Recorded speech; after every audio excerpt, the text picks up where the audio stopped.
우리가 살아가면서 인생 가운데에 한 번쯤 나에게 던지는 근원적인 질문은 나를 좀 불편하긴 하지만 그 질문을 통하여서 현재 나에게 부족한 것이 무엇인지를 알게 되고 또 어제보다 조금 더 나은 내일을 우리에게 허락하는 귀한 질문이 됩니다. 나는 무엇 때문에 사는가? 굉장히 근원적인 질문이지요. 나는 이 일을 왜 하는 것인가? 또 내가 호주에 온 이유는 무엇인가? 혹시 지금 이 나의 삶 가운데에 무언가 커다란 벽이 있는 듯하고 발전이 없고 혹은 늘 하루하루가 불만 가득한 삶을 살고 계시는 분들이 있다면 한번 제자리에 멈추어 서셔서 나는 누구인가? 나는 무엇 때문에 살아가는가? 나는 이 일을 왜 하고 있는가? 질문해 보시기를 바랍니다. 그럼 지금 내가 직면한 문제 혹은 고민이나 그러한 갈등이 꽤 많은 부분 해결될 거라 생각됩니다. 마찬가지로 신앙생활 가운데에도 가끔 이게 벽에 부딪히는 듯한 순간이 있음을 고백합니다. 이전에는 우리 주 달리신 그 십자가만 바라보아도 눈물이 나고 또 하루의 삶을 시작할 때에 그 은혜를 가지고 기도와 찬양과 감사로 시작하였는데 어느 순간부터는 형식적인 그런 신앙인의 모습으로 단순한 종교 활동만을 하고 있음을 느끼게 됩니다. 그런 순간들이 분명히 있습니다. 이것이 답답하고 이것을 문제라고 깨닫는다면 그나마 좀 난데 그렇게 살아가는 것 자체가 불편하지 않고 어떠한 개선이나 발전이 필요하다고 느끼지도 못하는 그러한 순간이 어쩌면 더 큰 문제라고도 할 수 있겠지요. 신앙생활 중에 이 벽에 부딪힐 것 같은 답답함이 있을 때에 앞서 우리가 했던 그 질문과 같이 신앙에 있어서 원론적인 질문은 우리를 어제보다 오늘 더 예수 그리스도를 사랑하고 오늘보다 내일 더 주를 사랑하게 되는 그러한 질문이 될 것입니다. 특별히 오늘 이 시간에는 하나님의 백성들의 삶이자 또 오늘 이 시간 우리가 이곳에 모인 이유인 예배가 무엇인가? 어떠한 예배가 진정한 예배이며 하나님은 어떠한 예배를 받으시는가? 이 예배에 대한 원론적 질문을 해보려고 합니다. 한번 생각해 보시겠어요? 예배가 무엇입니까? 아마 저마다 마음속으로 자신에 대한 예배의 관을 이야기하셨을지도 모릅니다. 많은 분들이 이 예배를 집에서 인터넷이나 TV 그런 미디어 매체를 통하여서 볼 수 있다 그렇게 이야기를 합니다. 그래 보신 분이 계십니까? 이 집에서 미디어 매체를 통해 예배를 보며 찬양을 따라 부르고 설교 말씀을 듣고 또 밑에 올라오는 후원 계좌 그 교회 계좌를 통하여 헌금을 하시는 분들 혹시 그런 경험들이 있으십니까? 요즘엔 너무나도 흔해진 그런 예배의 모습인데 우리가 이 모습을 보며 이것이 예배인가? 라는 질문을 던질 때에 이것이 예배일까요? 아니면 예배가 아닌 것일까요? 물론 그렇게 예배를 드리는 것이 그렇게 예배를 보는 것이 절대로 예배가 될 수 없다라고 이야기를 할 수는 없지만 그러나 예배의 본질적인 부분에선 너무나도 미흡한 그런 예배이다 라고 말을 할 수 있겠습니다. 기본적으로 이 미디어 시스템을 통한 예배의 개념은 보는 예배입니다. 예배를 본다. 물론 우리가 교회를 가서 예배를 드린다 할 때에도 엄마 예배 보고 올게 라고 그렇게 이야기를 하시는 분들이 있는데 이 본다라는 그 표현 물론 예배의 성격 가운데 우리가 눈으로 보는 것도 예배의 한 성격이겠지만 본질적인 그 의미로 이 본다라는 개념을 가지고 예배를 해석하며 예배를 바라본다라는 것은 예배라 부르기에는 부족함이 있다라는 것입니다.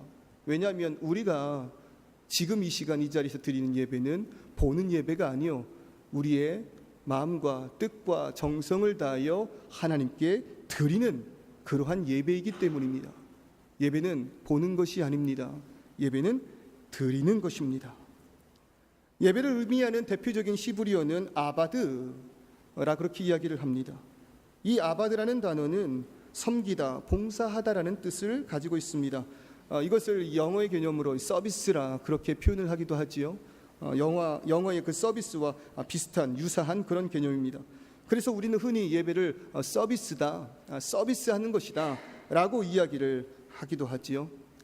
그런데 이 서비스의 대상을 우리가 혼동할 때가 종종 있다는 것입니다. 이 서비스를 받아야 하는 대상, 우리가 예배를 서비스라고 이야기할 때에 이 서비스를 받아야 하는 그 대상을 혼동한다는 것이죠. 때로는 그 서비스를 받아야 하는 자가 새신자다, 때로는 그 서비스를 받아야 하는 자가 오늘 이 시간 이 자리에 앉아있는 바로 나다라고 생각을 하는 것입니다. 그래서 나를 위해 좋은 예배 환경을 원하고, 스피커 소리가 그렇게 좋지 않은 걸 통해서 이 서비스 영 엉망인 교회인데 라고 표현할 수도 있겠죠. 또 나의 마음을 만져줄 그런 말씀을 원하며, 심지어는 오래 앉아도 불편함 없는 영화관 같은 좌석을 원하기도 합니다. 딱딱한 의자에 앉아 계시는데 영화관 같은 푹신한 의자에 앉으셔서 개인용 팔걸이가 있는 상태로 오늘 예배를 드리신다면 얼마나 기쁨 가득하시겠습니까? 그러나 이 서비스를 받아야 할 대상, 우리가 예배를 아바드, 섬기다, 봉사하다, 영어의 개념으로는 유사한 표현으로 서비스를 하다라고 표현을 할 때에 이 서비스를 받아야 할 대상은 결단코 인간이 될 수 없다는 것이죠. 오늘 이 자리에 처음 나오신 분도 이 예배의 서비스를 받으실 분이 아닙니다. 이 자리에 있는 어떠한 직분자들도 이 예배의 서비스를 받으실 분이 아니죠. 오직 우리가 드리는 이 예배, 그 예배의 서비스를 받으실 분은 오직 하나님 되신다라는 것입니다. 출애굽기 8장 1절 말씀을 보면 여호와께서 모세에게 이르시되 너는 바로에게 가서 그에게 이르기를 여호와의 말씀에 내 백성을 보내라 그들이 나를 아바드 섬길 것이니라, 이렇게 말씀하고 계십니다. 하나님께서 모세를 통하여 이스라엘 민족을 이끄신 목적은 그들로 하여금 섬김을 받으시기 위함이었음을 이야기합니다. 오늘 이 시간 우리를 이 자리에 모이게 하신 그 이유가 무엇입니까? 우리를 통하여 하나님께서 이 예배를 통한 섬김을, 예배를 통한 봉사를, 예배를 통한 서비스를 받기 위함이라는 것입니다. 그래서 오늘 이 시간 이 자리는 하나님께서 우리를 기쁘게 하기 위해 힘쓰는 시간이 아닌, 비록 우리가 자리에 앉아서 예배드리고 있지만 우리는 이 예배를 통하여 하나님 앞에 섬김의 자세로 나아가야 한다는 것입니다. 특히 이 예배를 통하여 우리가 무엇을 얻어가려 한다면 이것은 올바른 예배의 자세가 아닙니다. 우리는 종종 오늘 예배를 통해서 한 주간 너무 마음이 불편했고 너무 우울한데 그 예배를 통하여 마음에 좀 평안을 얻어야지, 마음에 좀 기쁨을 누려야지, 한 주간 정신과 육신이 너무 곤비한데 예배를 통해서 좀 이것을 좀 회복시켜야지.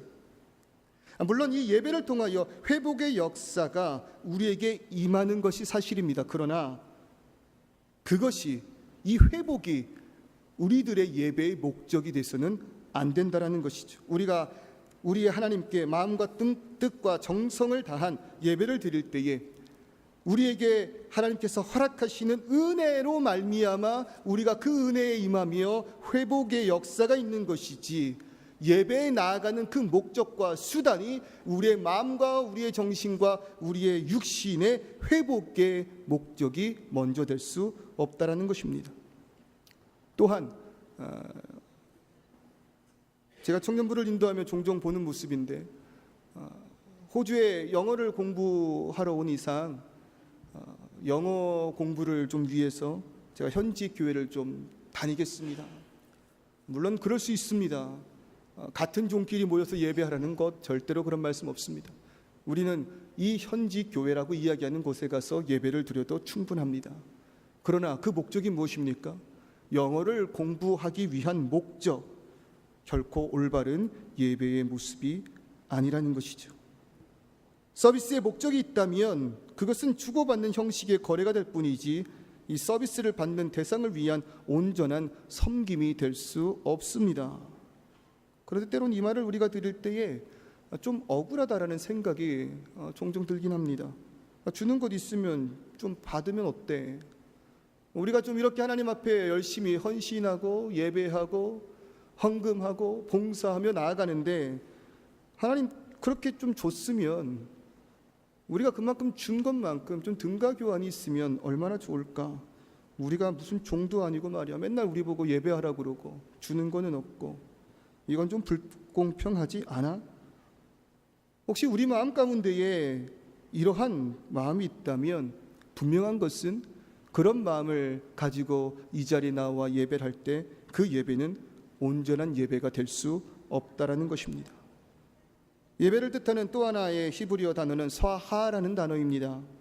이 사하라는 단어는 엎드리다, 굴복하다라는 뜻을 가지고 있습니다. 아바드, 섬기다, 봉사하다. 사하, 엎드리다, 굴복하다. 네, 그렇습니다. 우리가 뭐 종도 아니고 아니요, 종입니다. 예배는 엎드리는 것입니다. 완전히 굴복하는 것입니다. 우리가 종입니까? 라는 질문에 우리는 그렇게 이야기합니다. 네, 종입니다. 종입니다. 하나님 앞에서 우리는 그의 종입니다. 예배는 이렇게 하나님 앞에 완전히 엎드려져 굴복한 자만이 드릴 수 있는 것입니다. 예배는 결코 아무나 드릴 수 있는 것이 아닌 오직 하나님을 나의 주인으로, 나의 왕으로, 또 나는 그의 종으로 고백하는 이들의 예배만을 받으시는 하나님이시라는 것입니다. 예배의 주인 되시는 분이 누구이십니까? 하나님이십니다. 그렇기 때문에 예배의 주권은 하나님께 있습니다. 그러기에 예배는 하나님께서 원하시는 하나님의 방법대로 우리가 드려야지. 창세기 4장에서 이야기하는 그 가인의 예배와 같이 나는 이 정도 했고 이 정도 준비했고 이 정도 제단을 쌓았으며 이 정도 제물을 드렸을 때 당신이 받아야지 왜 나의 수고를 무가치하게 느끼며 예배를 받지 않느냐? 얼굴을 붉힐 수 없다라는 것이죠. 이 예배의 주인 누구이십니까? 하나님이십니다. 그렇다면 이 서비스를 받으실 분이 누구이십니까? 하나님이십니다. 얼마 되지도 않는 돈을 내고도 우리는 그 돈에 대한 대가인 서비스를 받을 때에 그 점원이 조금이라도 얼굴을 구기거나 조금이라도 우리의 요구를 듣지 않으면 불과 같이 화를 내면서 우리의 주인 되신 하나님께 우리의 서비스를, 우리의 예배를 올려드릴 때에 사하의 모습이 없는 예배, 엎드려지지 않는 예배, 굴복하지 않는 예배, 나의 뜻과 나의 목적과 나의 생각과 나의 방법으로 나아가는 그 예배, 하나님은 결코 그 예배를 기뻐 받지 않으신다라는 것입니다. 오늘 이 시간 우리가 다 같이 예배하지만 하나님께서 기뻐 받으시는 예배가 있음을 기억해야만 합니다. 특별히 오늘 이 시간에는 예배의 본질을 우리가 이야기할 때에 우리가 본문에서 살펴볼 수 있는 세례와 성찬의 모습을 통해서 한번 예배를 이해해 보려고 합니다. 오늘 본문의 말씀을 보면 이제 2장을 중심으로 성령의 권능을 받은 예수 그리스도의 제자 사도 베드로의 그 설교에 반응하는 무리들의 모습을 보게 됩니다. 짤막하게 그 베드로의 설교를 요약하면 너희가 십자가에 못 박아 죽인 예수가 진정 하나님의 아들이며 하나님께서 죽은 자들 가운데 예수 그리스도를 회복시키시어 부활하심으로 우리의 원수를 물리치셨음을, 승리하셨음을 선포하는 내용입니다. 그리고 그 말씀이 선포될 때에 많은 무리들이 오늘 본문 말씀을 보니까 마음에 찔려라고 이야기를 합니다. 그 마음에 무언가 잘못되었음을, 우리가 한 행동에 대해서 무언가 실수한 것이 있음을 깨달아 알게 되었다라는 것이죠. 그들의 그런 찔림 가운데의 반응이 어떻습니까? 베드로와 다른 사도들에게 나아가 이렇게 묻습니다. 그러면 우리가 어찌할꼬? 하나님의 은혜 가운데 말씀의 선포가 될 때에 그 찔림을 느낀 은혜를 받은 자들, 그들이 이들에게 나아가 묻습니다. 우리가 어찌할꼬? 이 사도행전 2장은 이 교회가 형성되는 최초의 모습을 담고 있습니다. 그래서 우리가 이 부분을 통하여 모인 무리들을 향해 초대 교회라 이야기를 하고 있습니다. 때론 우리가 이 교회의 부패와 이 교회의 무너짐과 이 교회의 타락을 바라보며 돌아가야 된다. 백투더 초대교회로 우리는 그 초대의 그 교회의 모습을 회복해야 한다라고 이야기를 하는데, 사도행전 2장을 중심으로 교회가 세워지는데 그 교회의 시작이 무엇이냐, 교회가 어떻게 세워지느냐, 바로 온전한 예배를 통하여 교회가 세워진다라는 것입니다. 우리가 교회라고 이야기할 때 교회를 향한 생각, 우리들의 개념이 어떠합니까? 예배를 보러 간다라고 이야기하는 것처럼 우리는 또 교회를 간다라고 이야기를 합니다. 엄마 교회 갔다 올게, 아빠 교회 갔다 올게. 교회를 간다라고 개념 갖고 있다라는 것은 교회를 어떠한 장소로 인식하고 있다라는 것이겠죠. 특별히 우리에게는 이런 생각할 겨를도 없이 당연히 교회는 이곳이다라고 생각을 합니다. 십자가가 있고 건물이 있고 좋은 파이프 오르간이 있으면 더 금상첨화인 그런 교회를 떠오르게 된다라는 것이죠. 그러나 성경은 결단코 교회를 이러한 건물이라고 소개하고 있지 않습니다. 고린도전서 1장 2절의 말씀을 보면 고린도에 있는 하나님의 교회 곧 그리스도 예수 안에서 거룩하여지고 성도라 부르심을 받은 자들과 또 각 처에서 우리의 주 곧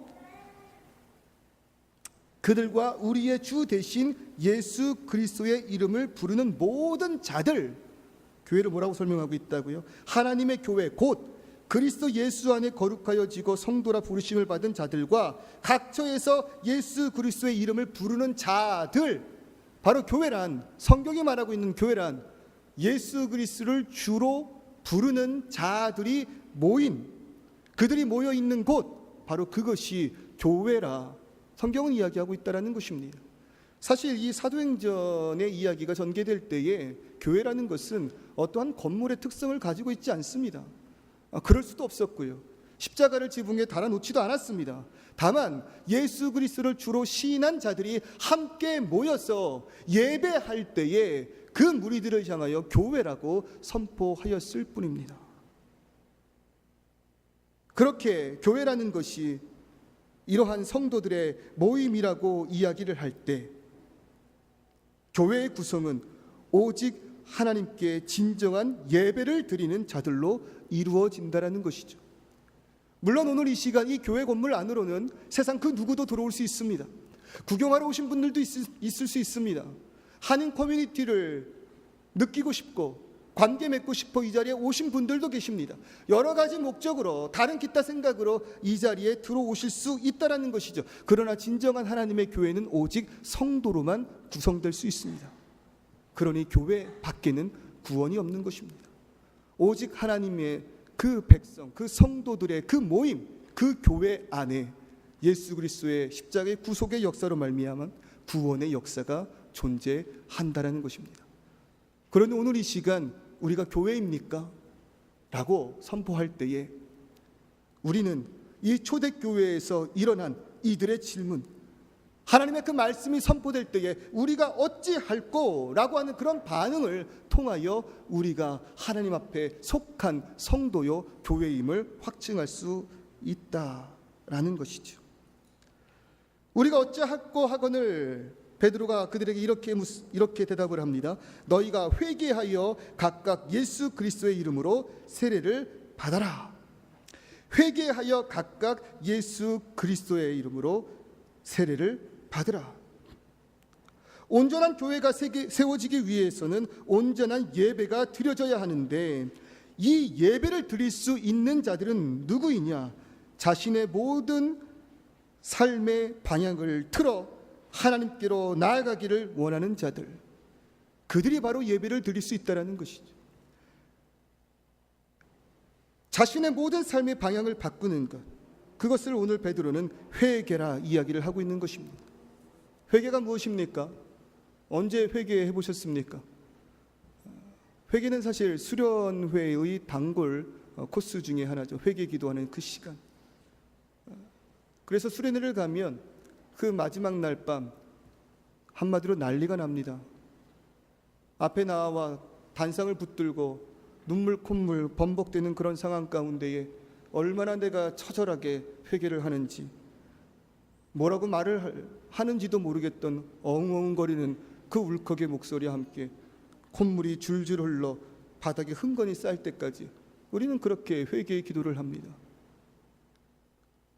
그렇게 수련회에 갔다 온 자녀를 바라보는 부모님들의 마음이 또 뿌듯하기도 합니다.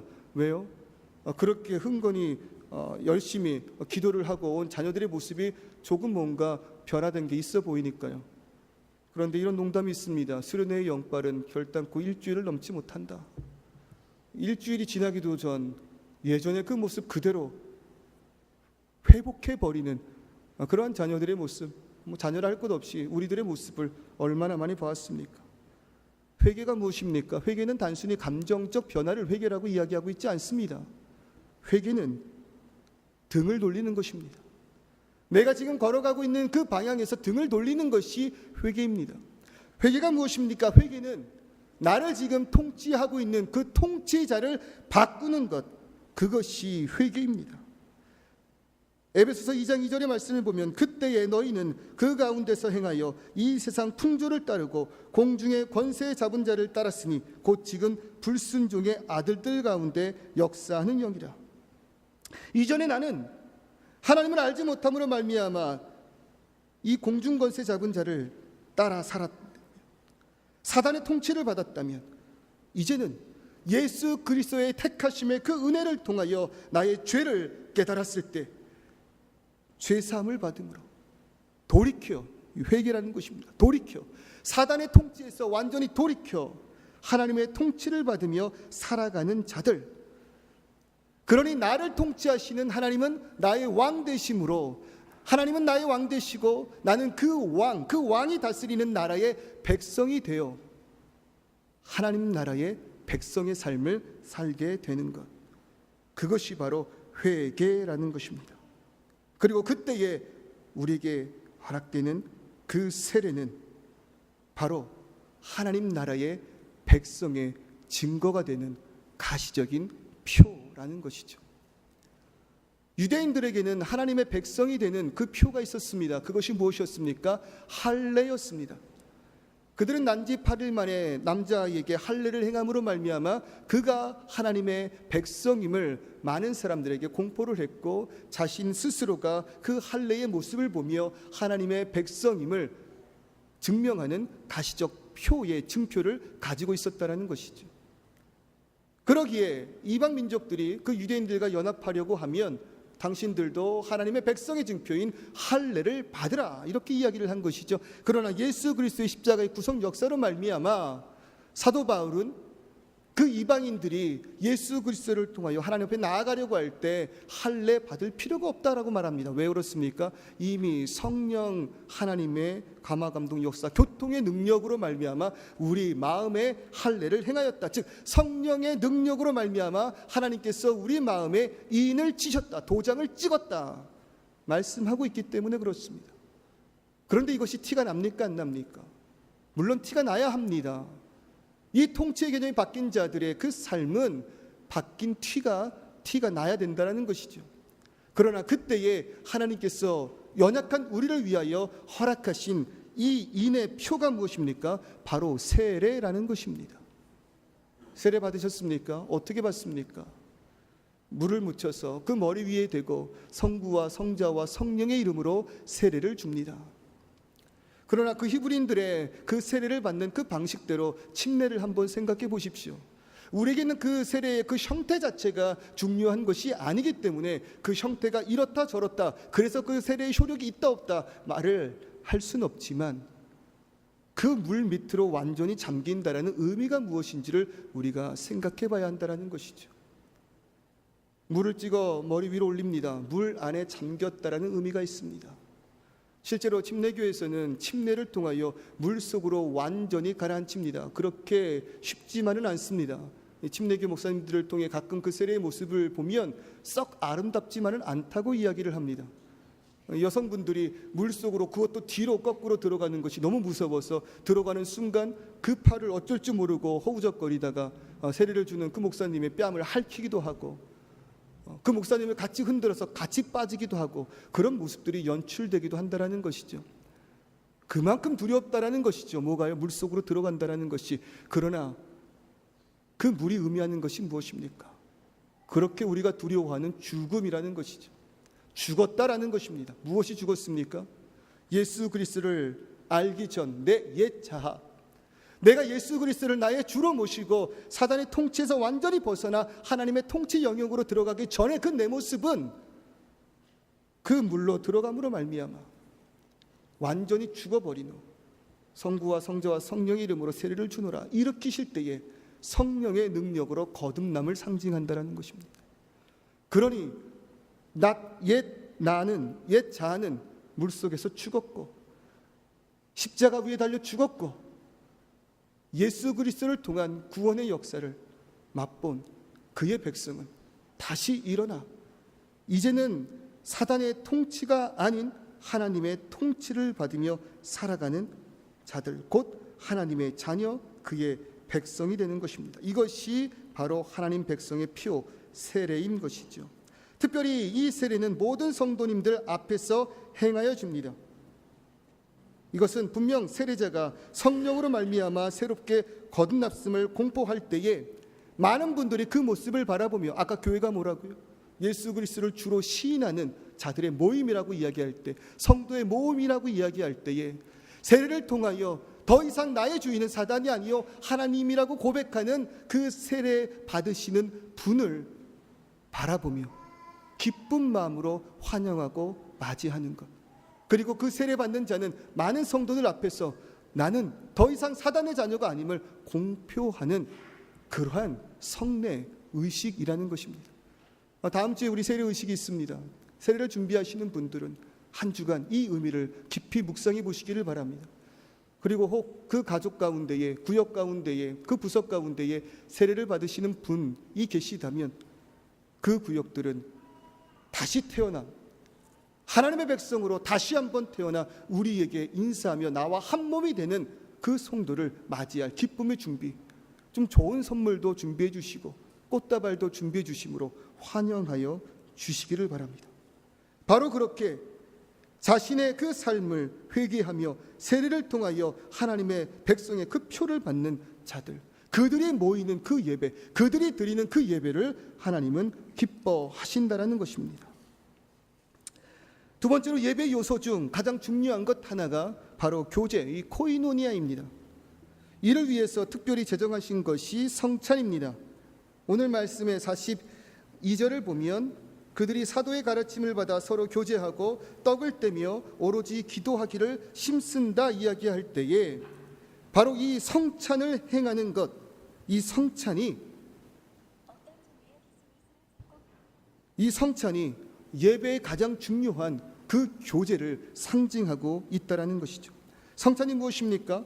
예수님께서 잡히시기 전날 이 제자들과 최후의 만찬을 나누시며 행한 것입니다. 떡을 떼어 나누시고 포도주를 나누시며 이것이 나의 몸이니 먹어라, 이것이 나의 피니 마셔라.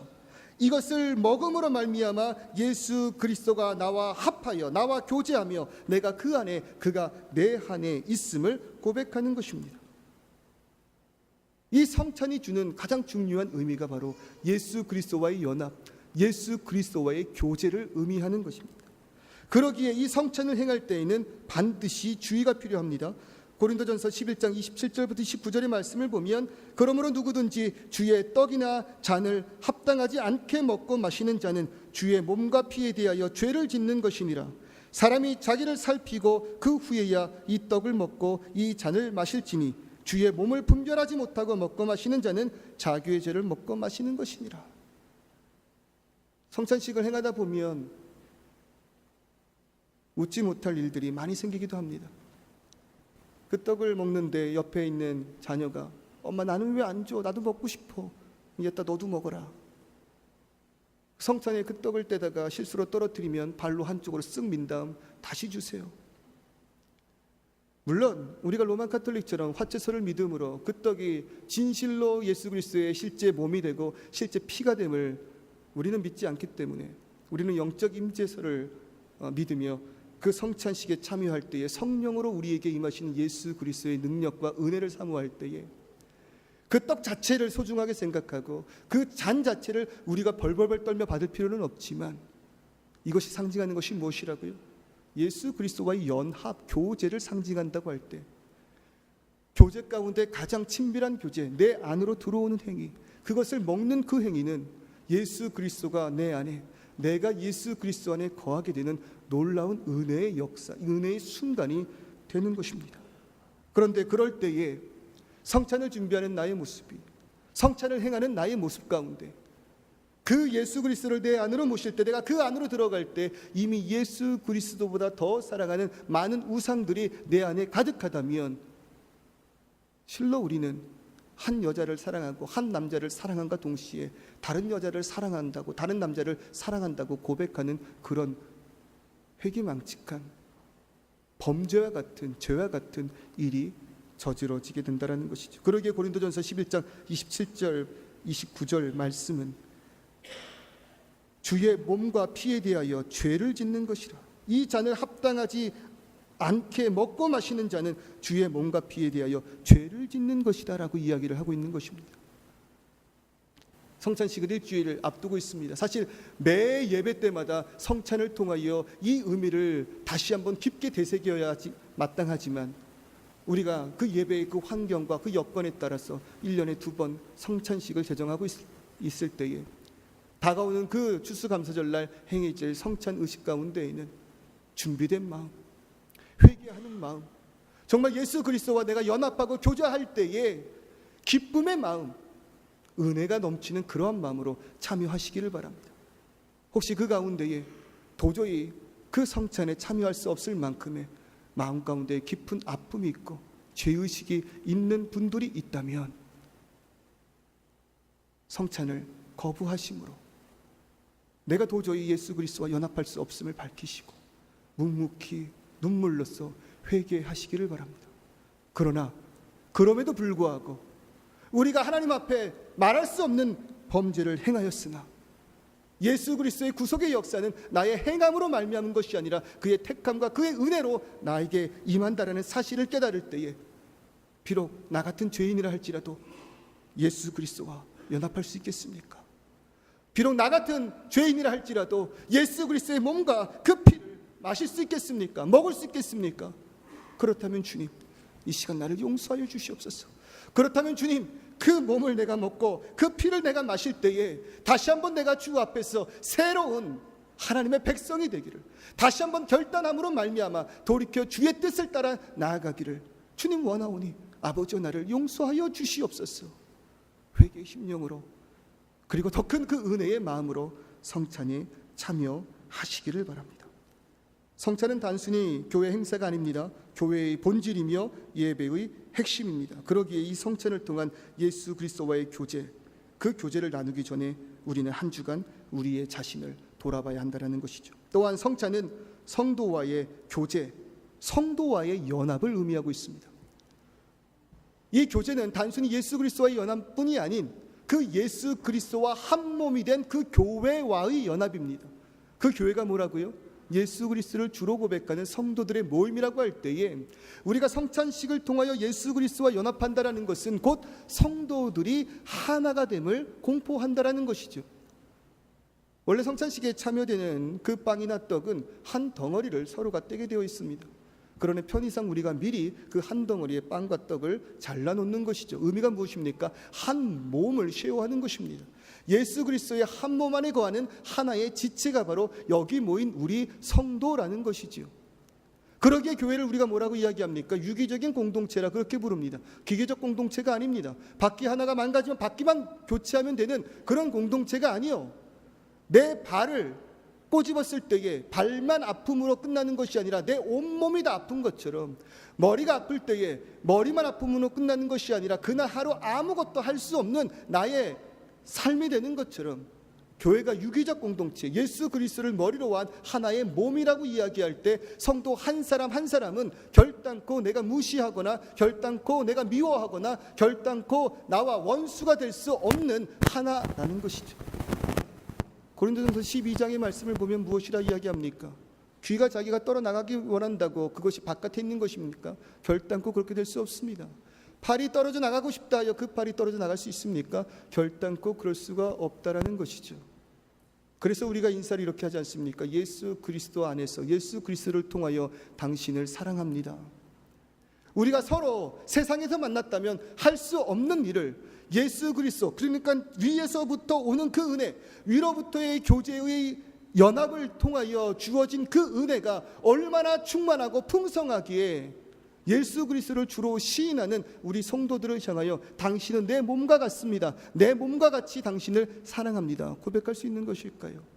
도대체 이 은혜가 얼마나 크기에 이것이 단순히 이 지역교회, 지역 성도에 국한된 것이 아니라 저 멀리 캄보디아로, 인도로, 몽골로 나아가 이 복음을 전파하며 그들과 하나가 되기를 원하는 것일까요? 초대교회가 어떻게 시작이 되었다고요? 하나님 앞에 진정한 예배를 드릴 때에, 하나님께서 기뻐 받아주시는 예배를 드릴 때에 초대교회가 시작이 되었다는 것입니다. 교회가 세워졌다는 것이죠. 그리고 그 교회가 41절을 보니까 신도의 수가 3,000이나 더하더라. 끊임없이 부흥하였다는 것입니다.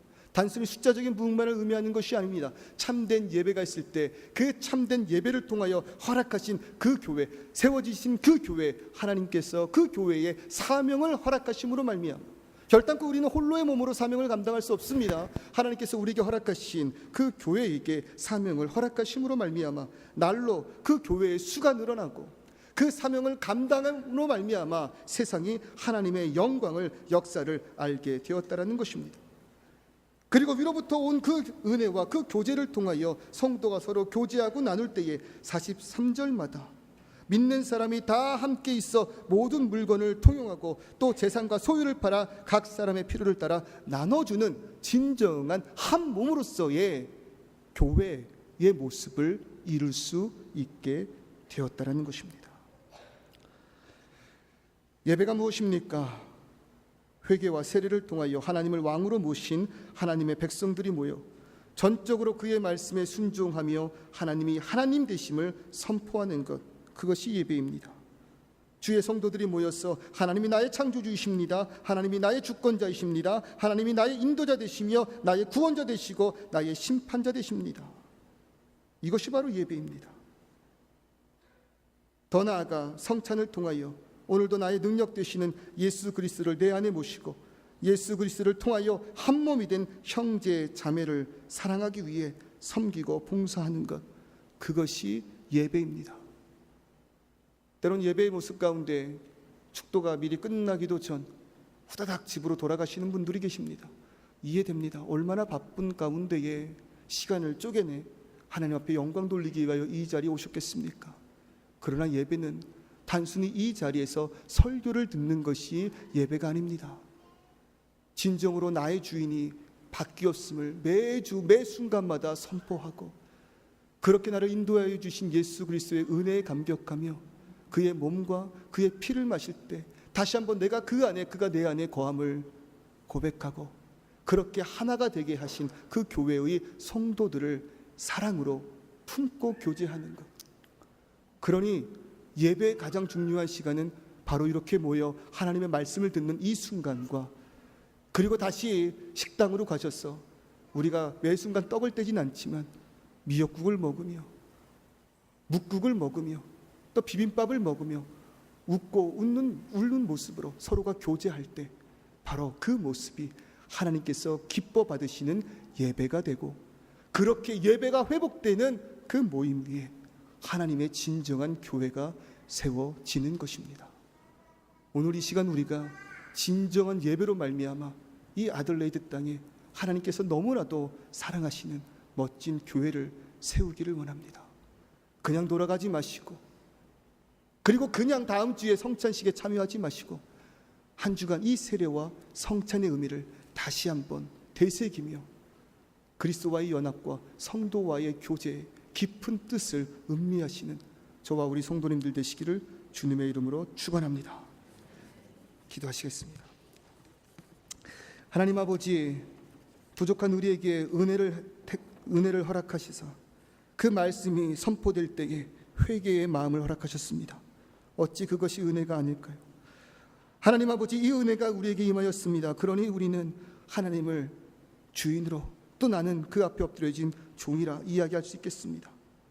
하나님께 드리는 그 예배의 영광, 그것에 대하여 아무런 대가가 나에게 없다 하더라도 이미 예배하게 하신 그 은혜 하나만으로도 충분함을 고백합니다. 아버지 하나님, 그렇게 우리가 주님 앞에 온전한 예배를 드릴 때에 특별히 세례와 성찬 예식을 통하여 예수 그리스도와 하나가 되고 또 그를 머리로 우리 성도가 하나가 될 때에 아버지 하나님, 이 아들레이드 장로교회를 축복하사 하나님, 이 교회가 진정으로 기쁨의 교회, 하나님이 사랑하시는 교회 되게 하여 주시옵소서. 예수님의 이름으로 기도드립니다.